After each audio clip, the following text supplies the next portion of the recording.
लकड़हारा और फरिश्ता। एक दौर में एक गरीब लकड़हारा एक गांव में रहता था।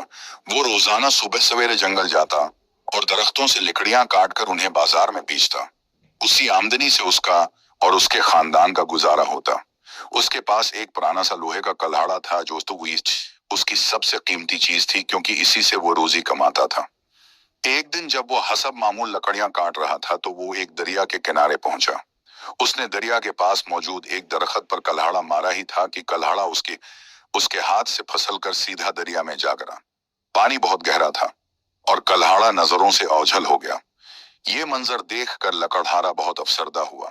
उसने बैठकर रोना शुरू कर दिया और कहा, जी हाँ, अल्लाह, मेरा कल्हाड़ा दरिया में गिर गया। अब मैं अपने बच्चों के लिए रिज़्क कैसे कमाऊंगा। इतने में अचानक एक फरिश्ता जाहिर हुआ। उसने लकड़हारे से पूछा, तुम क्यों रो रहे हो ए इंसान।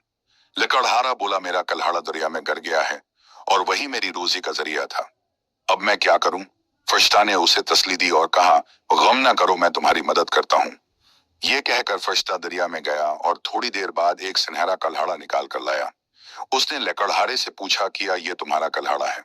लकड़हारा फौरन बोला, नहीं, ये मेरा नहीं है, मेरा कल्हाड़ा लोहे का था। फरिश्ता मुस्कुराया और दोबारा दरिया में गया। इस बार वो चांदी का कल्हाड़ा लेकर आया और पूछा, क्या ये तुम्हारा है। लकड़हारा फिर से इनकार करते हुए बोला, नहीं, ये भी मेरा नहीं है। तीसरी बार फरिश्ता दरिया में गया और एक पुराना लोहे का कल्हाड़ा लेकर वापस आया। लकड़हारा खुश हो गया और कहा, जी हाँ, यही मेरा कल्हाड़ा है। फरिश्ता उसकी सच्चाई और ईमानदारी से बहुत मुतासिर हुआ। उसने लकड़हारे को वो लोहे का कल्हाड़ा वापस दिया और साथ ही चांदी और सोने के दोनों कल्हाड़े भी इनाम में दे दिए।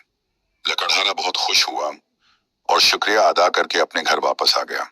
उस दिन से उसकी जिंदगी बदल गई और उसे यह सबक भी मिल गया कि ईमानदारी का फल हमेशा मीठा होता है। सच्चाई और ईमानदारी हमेशा कामयाबी और इनाम का जरिया बनती है।